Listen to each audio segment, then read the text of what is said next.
Alors nous allons démarrer. Bonjour à tous. Merci d'être aussi nombreux à avoir répondu à cette invitation pour ce webinaire sur le prélèvement à la source.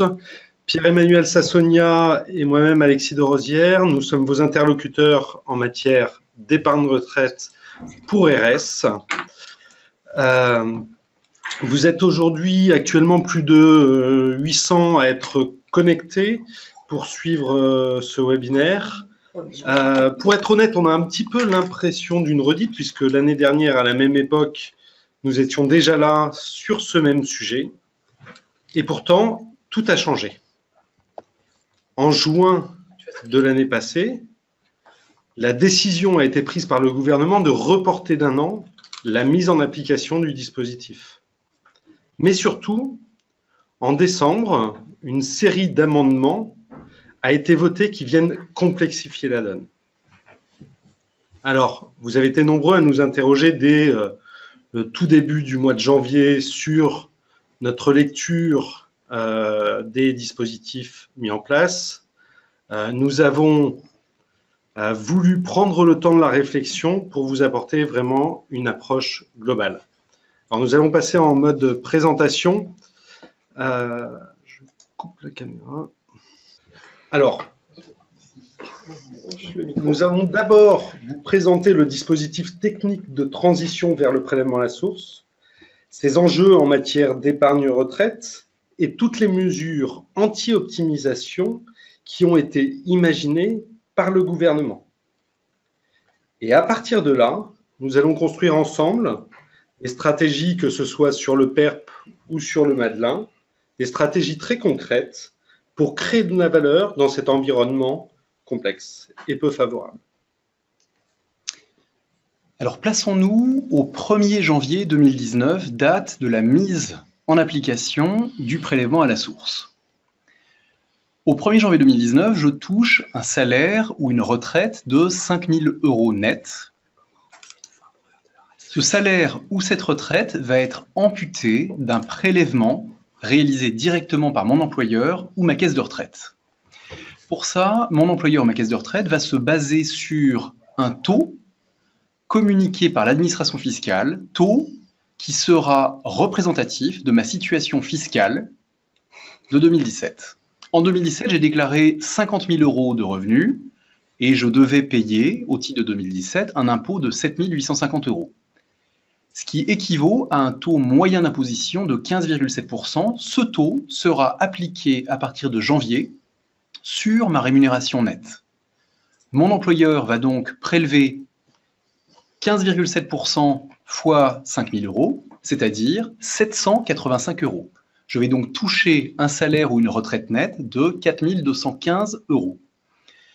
Tout continue de la même façon jusqu'en août 2019, mais à partir de septembre, ma situation fiscale va être rafraîchie. C'est-à-dire que la situation fiscale de 2018 est connue. L'administration fiscale sait que j'ai touché en 2018 52 500 €, ce qui équivaut à un impôt dû de 8 525 €, soit un taux d'imposition moyen de 16,20. Ce taux, elle le communique à mon employeur ou ma caisse de retraite, et c'est ce taux qui va s'appliquer à partir de septembre jusqu'en décembre sur mon salaire net. C'est-à-dire que le prélèvement va donc passer à 810 € net. Et donc je touche en net 4 190 €. Mais mes obligations déclaratives ne changent pas. En mai 2020, je dois toujours déclarer mes revenus, 60 000 € de revenus perçus en 2019. En août 2020, l'administration fiscale calcule mon impôt au titre de ces mêmes revenus 2019, soit 10 550 €. Mais sur ces 10 550 €, j'ai déjà payé 8 fois 785 et 4 fois 810, c'est-à-dire 9 520 € au total. Donc je ne suis redevable que de 1 030 € pour liquider mon impôt sur les revenus perçus en 2019. Conclusion, le prélèvement à la source ne change rien en termes de calcul de l'impôt, en termes d'obligations déclaratives, ça ne change rien. C'est simplement la chronologie des paiements qui est modifiée. Dès l'année 2019, je commence à payer mon impôt sur les revenus courants. Conclusion, le prélèvement à la source, ça n'est qu'un acompte. Alors, si je paye mon impôt sur les revenus de 2019 en 2019 avec le prélèvement et que je dois en plus payer mon impôt sur les revenus de 2018, je vais avoir un petit peu de mal personnellement. Alors effectivement, tout le monde reste redevable de l'impôt sur les revenus perçus en 2018. Mais si aucun dispositif de transition n'est mis en place, on risque d'avoir une double imposition. En 2019, on paierait 2 fois l'impôt sur les revenus 2018 et sur les revenus 2019. Pour éviter cette situation qui poserait un problème de trésorerie à 95% des Français, l'administration fiscale maintient le principe de l'imposition des revenus 2018, mais a créé une solution qu'on appelle le crédit d'impôt modernisation du recouvrement, ou CIMR. Ce CIMR va neutraliser l'impôt sur les revenus perçus en 2018. C'est-à-dire qu'en 2018, on va me dire, vous nous devez un impôt théorique de 8 000 €, mais on vous octroie en parallèle un crédit d'impôt exceptionnel de 8 000 €. Au final, l'impôt est neutralisé et 90% des Français n'auront aucun impôt à payer au titre de 2018. D'accord. Alors revenons maintenant au sujet qui nous réunit tous aujourd'hui. Et qu'en est-il du coup d'un investissement épargne retraite en 2018 avec ce mécanisme? Cette mécanique va être relativement troublée par une prime d'épargne retraite. Une prime d'épargne retraite, c'est une charge déductible du revenu global. C'est-à-dire que quand j'investis sur mon PERP ou sur mon Madelin ou sur mon VIF 83 ou sur mon préfonds, je passe une charge déductible du revenu global. J'ai donc un avantage fiscal qui est, pour simplifier, égal à ma tranche d'imposition marginale multipliée par mon versement. En 2018, cette mécanique perdure, c'est-à-dire qu'un versement sur mon PERP en 2018 baisse mon impôt théorique. Mais cette prime retraite va également réduire mon crédit d'impôt modernisation du recouvrement. Conclusion, mon impôt théorique a baissé et mon CIMR a baissé dans les mêmes proportions. Au final, l'impôt sur les revenus reste nul. Et ce qui nous intéresse, c'est que l'avantage fiscal lié au versement d'une cotisation retraite est nul également. Le CIMR a tué l'avantage fiscal de l'investissement sur les contrats d'épargne retraite. Alors, là, je me dis, si baisser mes revenus imposables n'a pas d'impact positif, les augmenter n'aura pas d'impact négatif. Alors, c'est une très bonne idée. Malheureusement, tu n'es pas le premier à l'avoir eu. Bercy a souhaité désinciter, en tout cas complexifier les cas d'optimisation. Le principe, c'est que Bercy va créer 2 catégories de revenus perçus en 2018. Les revenus courants ou revenus non exceptionnels, les revenus normaux, entre guillemets, sont bien neutralisés et le CIMR neutralise l'impôt sur les revenus courants, c'est-à-dire les revenus non exceptionnels. En revanche, tous les revenus qui n'ont pas vocation à être recueillis annuellement, ce qu'on va appeler les revenus exceptionnels, ces revenus restent taxables et ne seront pas neutralisés par le CIMR. Conclusion, en 2018, certains contribuables vont toujours être redevables d'un impôt. Cet impôt, ce sera un impôt calculé en fait au taux moyen d'imposition. Mes revenus exceptionnels perçus en 2018 restent imposables et seront imposés au taux moyen d'imposition. Précision qui a de l'importance parce que normalement un revenu c'est taxé au taux marginal. Le fait d'être taxé au taux moyen, c'est un avantage fiscal significatif. D'accord, mais du coup, si j'ai des revenus exceptionnels et que je verse sur un contrat retraite, je reconstitue mon avantage fiscal, non? Oui et non. À partir du moment où j'ai des revenus exceptionnels, je reste taxé sur ces revenus exceptionnels. Donc effectivement, passer une charge déductible pour réduire ces revenus exceptionnels, ça a du sens. Le problème, c'est que la mécanique du CIMR fait que cette prime d'investissement retraite va s'imputer à la fois sur les revenus exceptionnels, pour partie, mais pour l'autre partie également sur les revenus courants. Ce qui veut dire que cette prime PERP va également réduire mon CIMR. Et au final, l'avantage fiscal lié à cette prime PERP existe, mais il sera partiel. Il y a une partie de l'avantage fiscal qui va être neutralisée. Conclusion, en présence de revenus exceptionnels, l'épargne retraite retrouve une partie de son avantage fiscal, mais l'avantage fiscal sera partiel. Donc, l'avantage fiscal est soit partiel, soit nul. Donc, autant ne pas verser en 2018 et reporter en 2019. Une fois encore, c'est une excellente idée, et d'ailleurs, c'est la stratégie qu'on vous avait proposée en janvier 2017. Oui, mais en décembre 2017, un amendement a été voté, qu'on appelle l'amendement 467, qui va justement obliger les épargnants à reconsidérer cette stratégie. Un épargnant qui verse tous les ans 10 000 euros sur son contrat d'épargne retraite et qui se dit, comme il n'y a pas d'avantage fiscal en 2018, je suspends mon versement. Je le mets de côté, et ce versement, je vais le cumuler en 2019 à mon effort d'épargne habituel. Ce qui veut dire qu'en 2019, je vais verser 20 000 euros. Problème, cet épargnant va être rattrapé par l'amendement 467. La prime 2018 est à la fois inférieure à la prime 2017 et inférieure à la prime 2019. D'où déclenchement de l'amendement 467. Les primes déductibles en 2019 seront égales à la moyenne des primes versées en 2018 et 2019. Dans le cas qui nous occupe, c'est uniquement la moitié de la prime versée en 2019 qui sera déductible de mon revenu global. D'accord. Et pour le Madelin, la même chose du coup? Non, le Madelin n'est pas concerné par l'amendement 467, mais sur le Madelin, on peut effectivement envisager cette stratégie de report des versements 2018 en 2019 pour récupérer l'avantage fiscal. Ça a du sens. Problème, quand je vais suspendre mes versements Madelin en 2018, je fais face à un premier risque qui est un risque de requalification fiscale possible de mon Madelin puisque je n'ai pas respecté mon obligation de versement programmé. Et je vais faire face à un deuxième risque qui est un risque fiscal. Le non-versement de ma prime Madelin habituelle, par exemple 10 000 euros, va se traduire par une augmentation de revenus, et donc un revenu exceptionnel, on y reviendra un peu plus tard, et donc un déclenchement d'une pénalité au niveau de mon impôt sur le revenu. Ou bien, ces 10 000 euros non versés sur mon Madelin vont se traduire par une augmentation de mon bénéfice imposable, et donc un résultat exceptionnel dans ma société, et donc une augmentation d'IS. Finalement, on le voit, avec cette mécanique du CIMR, on a des optimisations qui sont contraintes. Effectivement, le prélèvement à la source crée donc un environnement particulièrement contraignant, à la fois pour 2018 et pour 2019. Alors revenons sur notre épargnant en retraite qui se poserait la question entre reporter ou lisser son effort d'épargne. On l'a vu, celui qui décide de reporter son effort d'épargne se fait rattraper par le fameux amendement 467.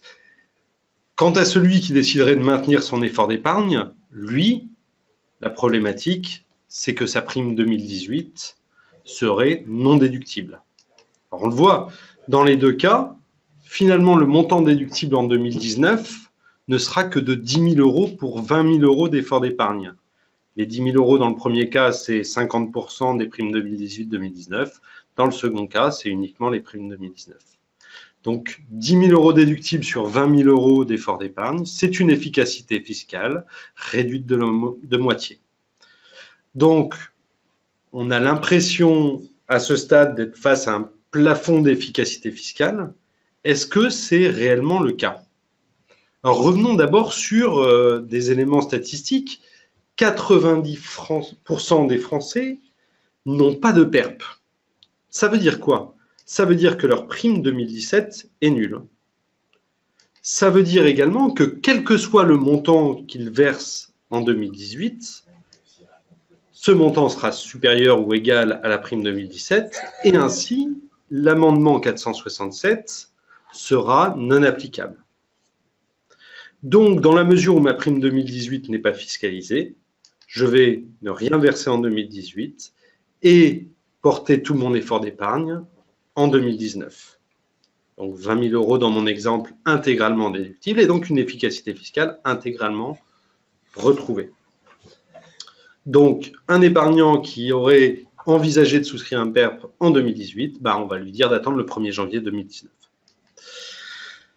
Alors maintenant, pour les 10% des épargnants en retraite qui ont déjà un contrat, il faut savoir que pour 80% d'entre eux, la prime 2017 est inférieure à 1 000 euros.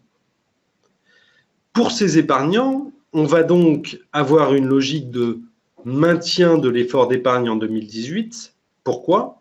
Pour neutraliser l'amendement 467. Ainsi, la liberté de versement en 2019 sera totale et donc on portera le maximum d'effort d'épargne en 2019. Donc là, pour un client qui verserait 9 000 € en 2019, ce serait bien 9 000 € intégralement déductibles, rapporté aux 10 000 € d'effort d'épargne 2018-2019, alors l'efficacité fiscale serait bien de 90%. Si je comprends bien, 90% des Français sont non concernés par l'amendement 467, 8% seront très faiblement impactés par cet amendement, il nous reste donc 2% de la population à traiter, et pour les traiter, on va revenir sur une possibilité offerte aux conjoints mariés et aux partenaires pacsés, qu'on appelle la mutualisation des plafonds. La mutualisation des plafonds, c'est une modalité technique qui me permet de dire, j'ai 10 000 € de plafond épargne retraite. Mon conjoint en a 50 000, on va mutualiser, c'est-à-dire faire une poche commune à 60 000 € et affecter cette capacité de versement librement entre nous. 30-30, 60-0 ou 0-60. Cette mutualisation permet en particulier de protéger le conjoint qui a les revenus les plus faibles. Pourquoi?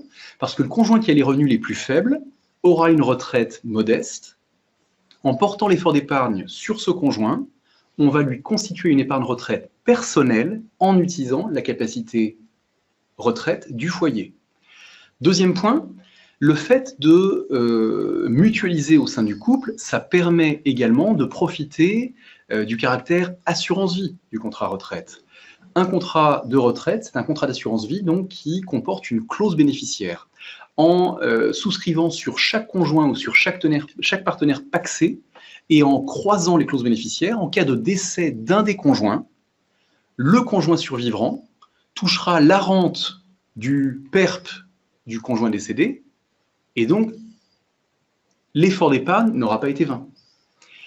Dernier élément, on a un superbe cas de prévoyance. Pourquoi? Parce que si un conjoint décède avant d'avoir liquidé ses droits à la retraite, le conjoint survivant pourra liquider son propre PERP en capital, sans fiscalité, sans prélèvements sociaux. Ça, c'est un superbe cas de prévoyance gratuit, financé par mes impôts.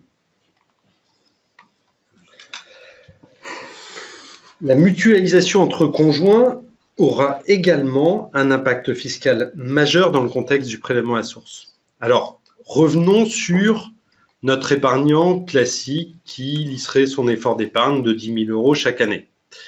Donc, cet épargnant rattrapé par, verrait une déductibilité en 2019 uniquement sur les 10 000 € versés en 2019 et donc une efficacité fiscale de 50%. Avec la mutualisation, si cette personne est mariée, on va regarder si le conjoint a versé en 2017. Si le conjoint n'a pas versé en 2017, eh bien, on va appliquer la stratégie évoquée tout à l'heure sur ce conjoint. Donc, absence de versement en 2018, mais du coup, amendement 467 non applicable sur le conjoint.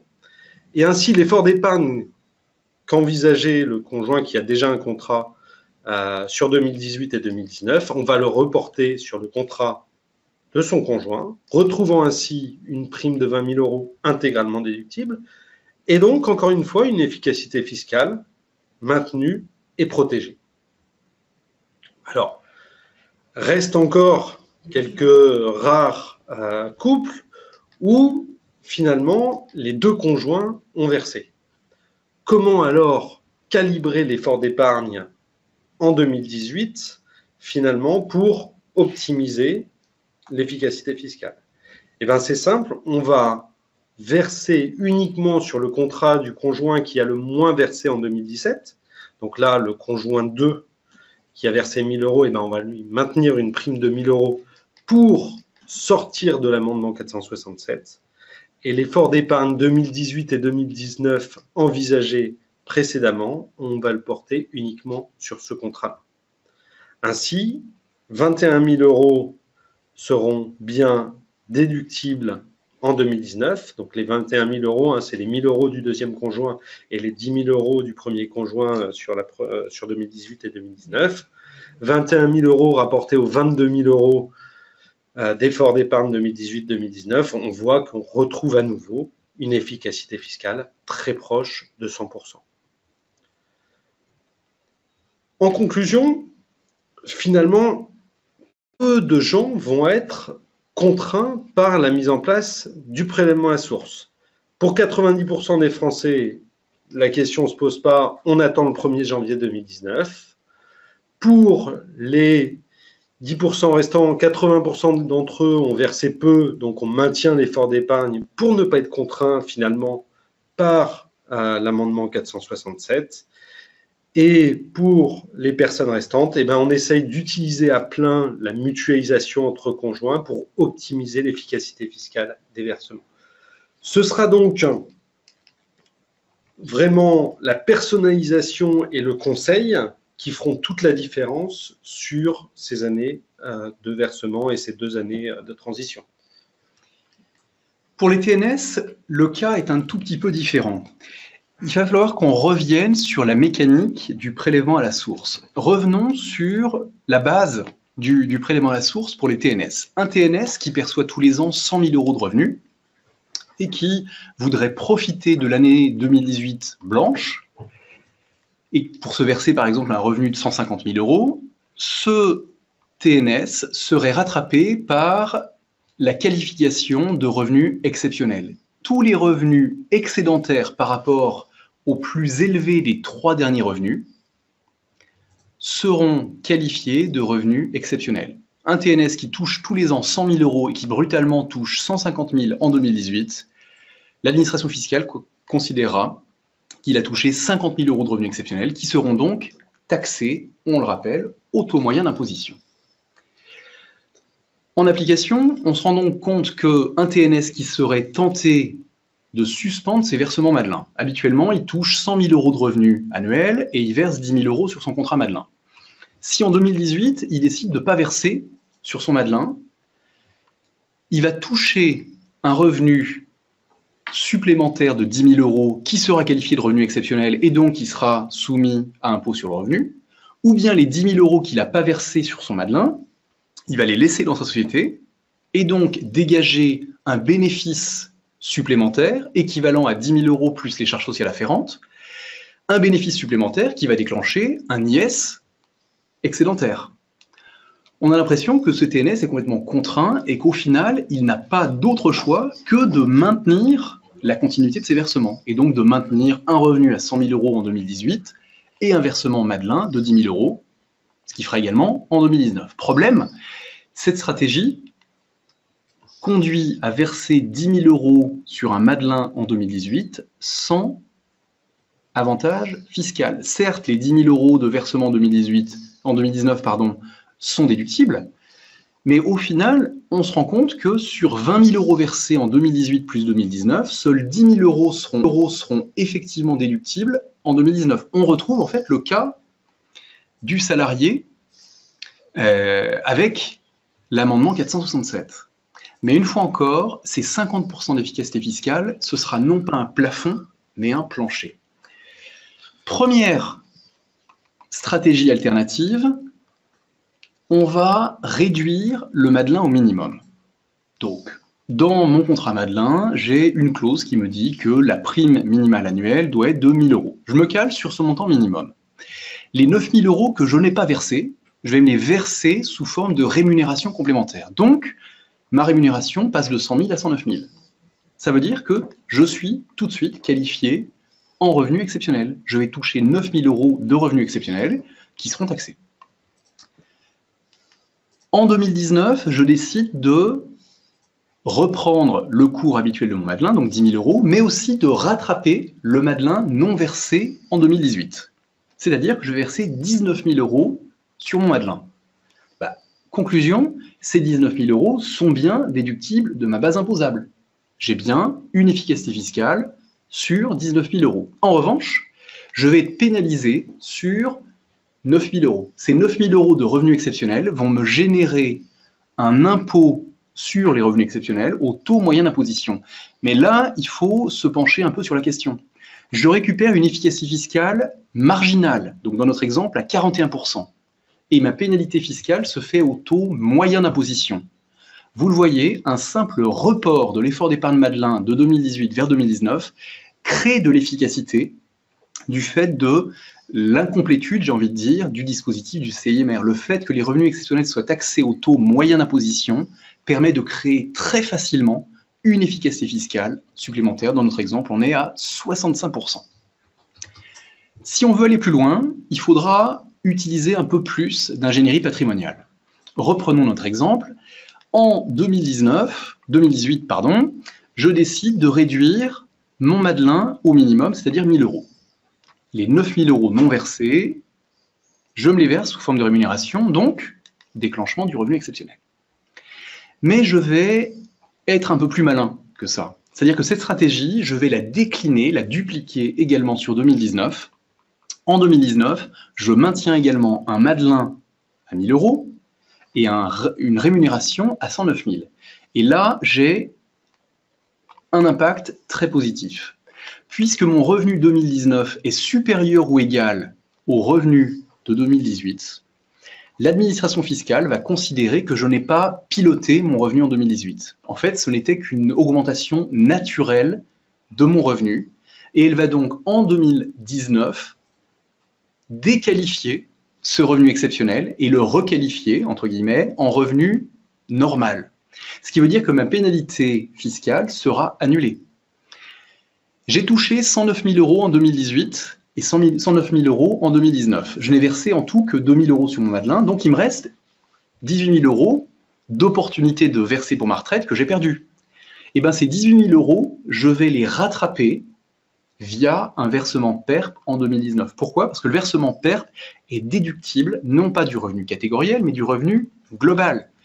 En 2019, j'aurai donc une déductibilité sur 1 000 euros de Madelin plus 18 000 euros de PERP, soit 19 000 euros. Et j'ai limité mon inefficacité fiscale à 1 000 euros de versement Madelin en 2018. Et vous le voyez, avec cette stratégie-là, on a une efficacité fiscale de 95%.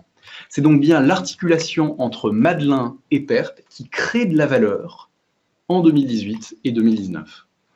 Si je veux aller un cran plus loin, dans ce cas-là, je vais, en 2018, suspendre totalement mon contrat Madelin. Je passe donc ma prime Madelin à 0 et je passe mon revenu à 110 000 euros.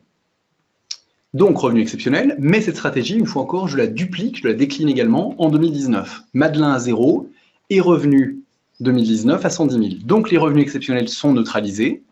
J'ai dégagé 10 000 euros de revenus en plus en 2018, 10 000 euros de revenus en plus en 2019, soit 20 000 euros, que je vais convertir en PERP en 2019, et donc assurer une déductibilité de ces 20 000 euros en 2019, sans pour autant avoir aucune pénalité fiscale sur 2018. On a donc une efficacité fiscale à 100%, 100% de mes 20 000 euros en 2019 sont bien déductibles, et j'ai donc assuré une efficacité fiscale parfaite. Attention cependant, il me reste un tout petit risque résiduel. Le risque que la mise en réduction, la suspension des versements sur mon Madelin se traduise par une requalification de mon enveloppe.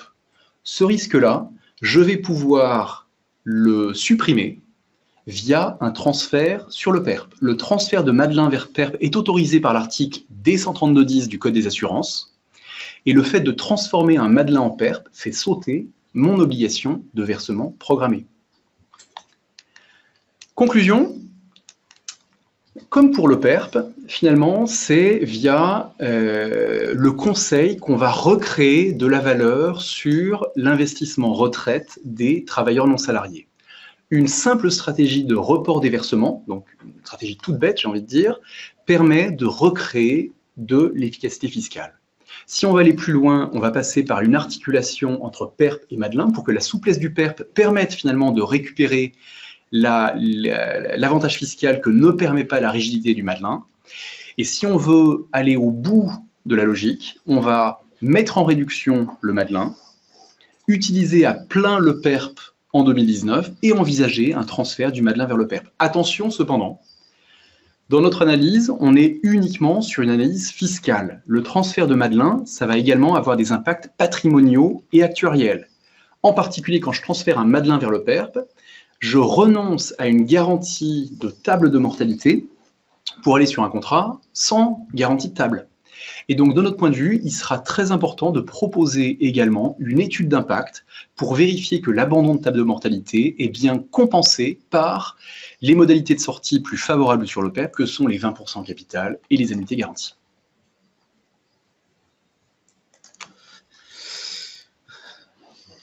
Alors, vous avez été nombreux à nous poser des questions tout au long de cette présentation. Nous en avons retenu 3 et bien sûr, nous répondrons à toutes les autres questions et vous retrouverez ces réponses sur notre blog partage du profit. Alors, première question, effectivement, on nous dit que seule l'efficacité fiscale a été abordée lors de ce webinaire et qu'on n'a pas du tout parlé des plafonds. Alors, qu'en est-il? Alors, le prélèvement à source ne modifie rien au calcul des plafonds. C'est-à-dire que sur mes revenus 2018, ils ont beau être exonérés la plupart du temps de fiscalité, ils vont malgré tout générer un plafond qui sera utilisable en 2019. Donc, le prélèvement à la source ne modifie rien en matière de création et utilisation des plafonds. Attention cependant, dans la plupart des stratégies qu'on vous a présentées, les versements de 2018 sont soit faibles, soit nuls. Et donc, il faudra faire simplement attention parce que les plafonds, vous le savez, ont une maturité, une durée d'existence limitée. Et donc, les plafonds de 2015 ne seront plus utilisables en 2019. Donc, il faudra simplement faire attention à ce risque de perte d'opportunité. Alors, on nous embête aussi un petit peu sur une chose en disant qu'on est un petit peu compliqué, qu'on a une approche un peu tirée par les cheveux, en tout cas assez complexe, alors que le discours ambiant est plutôt de dire qu'il faut maintenir les versements et qu'après tout, j'ai envie de dire, épargnant, passe ton chemin. Je pense que ce qui est important, c'est de recontextualiser un peu le discours de nos concurrents assureurs, banques-assureurs sur le sujet. L'amendement 467, contre lequel toutes les associations d'épargnants se sont élevées, il faut être très clair, hein, ce sont des gros assureurs qui l'ont sponsorisé. Gros assureurs ou banques-assureurs qui se sont dit « j'ai un enjeu effectivement de conseil vis-à-vis de mes clients, mais j'ai surtout un enjeu de comment est-ce que mon réseau commercial à faible valeur ajoutée va pouvoir manger en 2018 ». Excusez-moi l'expression. Le principe, ça a donc été de dire, plutôt que de penser à l'intérêt supérieur de l'épargnant, je vais d'abord penser à mon réseau, à ma ligne de business. Et donc, ça reboucle un petit peu par rapport à notre discours. Nous, on considère que l'intérêt de l'épargnant est supérieur et on pense aussi que c'est via le conseil et les stratégies à haute valeur ajoutée qu'on va pouvoir recréer de la valeur.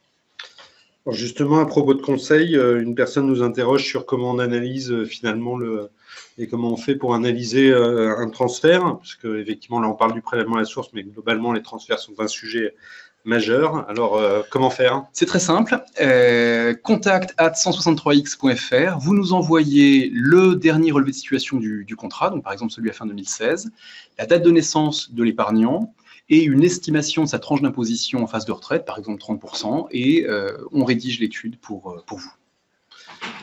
Très bien. Merci à tous de nous avoir suivis. Alors, vous retrouverez bien sûr ce webinaire, pour ceux qui sont arrivés en cours de route, en replay sur notre blog Partage du profit, dont vous avez l'adresse ici. Pour aller plus loin, vous pouvez également vous inscrire à nos formations et donc pour recevoir le programme, n'hésitez pas à envoyer un mail à l'adresse contact@teres-groupe.com. Et donc, encore merci à tous et surtout que la force de l'épargne retraite soit avec vous.